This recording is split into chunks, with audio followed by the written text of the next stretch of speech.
আসসালামু আলাইকুম। একইভাবে লুডুস রান্না না করে লুডুসটাকে কিন্তু আলাদাভাবেও একটু বানিয়ে নিতে পারি, তাতে করে কিন্তু টেস্টটাও ভালো লাগবে। যাই হোক, এবার আমি লুডুসটা তৈরি করে নেব। শুরুতেই চুলায় একটা প্যান বসিয়ে দিয়েছি, আর এখানে আমি দিয়ে দিচ্ছি 3 কাপ পরিমাণ পানি। তো পানিটা দেওয়ার পর এখানে আমি দিয়ে দিচ্ছি শুকনা মরিচ তেলে ভেজে নিয়েছিলাম, সেটাকে এখানে আমি 6টি মরিচ লবণ দিয়ে মথে সেই মরিচটা দিয়ে দিচ্ছি। সাথে অ্যাড করে দিচ্ছি এখানে 2 টেবিল চামচ রান্নার তেল। তেলটা দেওয়ার উদ্দেশ্য হলো লুডুসটা যখন দিব তখন কিন্তু লুডুসটা আর নরম হবে না, ঝরঝরে থাকবে, এজন্যই শুধু তেলটা দেওয়ার। তাছাড়া এখানে তেল ছাড়াও লুডুসটা রান্না করে নেওয়া যেত। তো যাই হোক, এখন আমি 3 প্যাকেট লুডুস দিয়ে দিচ্ছি।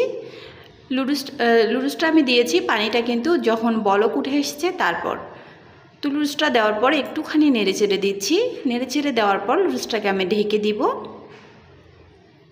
তো কিছুক্ষণ ঢেকে রান্না করে নিলাম। এবার আরেকটু নেড়েচেড়ে দিব। রান্না করতে কিন্তু এটা খুব বেশি সময় লাগে না, দেখা যায় একঘেয়েমিভাবে আমরা লুডুসটা খেয়ে থাকি, এটা কিন্তু একটু হলেও ব্যতিক্রম। দিয়ে দিয়েছি মরিচের গুঁড়া 1 চামচ, আর এখানে দিয়ে দিয়েছি লবণ স্বাদ মতো, সামান্য একটু দিয়ে দিলাম। আর এখানে লুডুসের যে মশলা, এখানে 2 প্যাকেট দিয়ে দিচ্ছি, আর 1 প্যাকেট আমি পরে দিয়ে দিব। এবার খুব ভালো করে নেড়েচেড়ে মশলার সাথে লুডুসটাকে মিশিয়ে নিব। একবার হলেও এই রেসিপিটা কিন্তু ট্রাই করে দেখতে পারেন।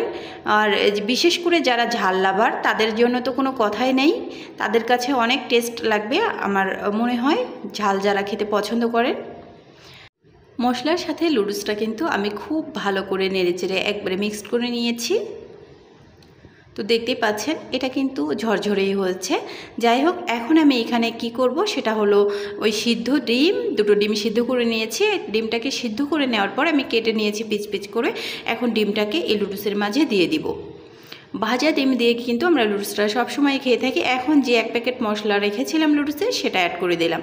সাথে দিয়ে দিচ্ছি এখানে টমেটো সসটা কিন্তু চাইলে আরও পরিমাণে বেশিও দেওয়া যাবে, তবে সস একেবারে বেশি দিলে আমার কাছে খেতে ভালো লাগে না, এই জন্য আমি সামান্য পরিমাণে দিয়ে দিলাম। সসটা দেওয়ার পর আবারও সব কিছু খুব ভালো করে মিক্স করে নিচ্ছি। রেসিপিটা একবার হলেও বানিয়ে নিতে পারেন, আসলেই যারা ঝাল পছন্দ করেন তাদের কিন্তু খুব ভালো লাগবে খেতে। আর ভালো লাগলে রেসিপিটা প্লিজ শেয়ার করে দিবেন। যারা ফেসবুক পেজ থেকে দেখছেন, ইউটিউব থেকে দেখলে প্লিজ ভিডিওতে একটা হলেও লাইক কমেন্ট করবেন, আর আমার ইউটিউব চ্যানেলটিকে সাবস্ক্রাইব করবেন। পরিবেশন করে দেখিয়ে দিচ্ছি। বাচ্চাদের টিফিনেও দিতে পারেন যদি আপনার বাচ্চা ঝাল খেতে পারে, আর নিজেরাও কিন্তু সকাল কিংবা বিকেলে ঝটপট বানিয়ে নিয়ে খেতে পারেন। যখন কোনো কিছু খেতে ভালো লাগবে না, এরকম ঝাল টাইপের করে লুডুসটা একবার বানিয়ে দেখুন, সবাই প্রশংসা করে খেয়ে নেবে। এতক্ষণ ভিডিওটা দেখার জন্য অসংখ্য ধন্যবাদ। ভালো থাকবেন, সুস্থ থাকবেন। আল্লাহ হাফেজ।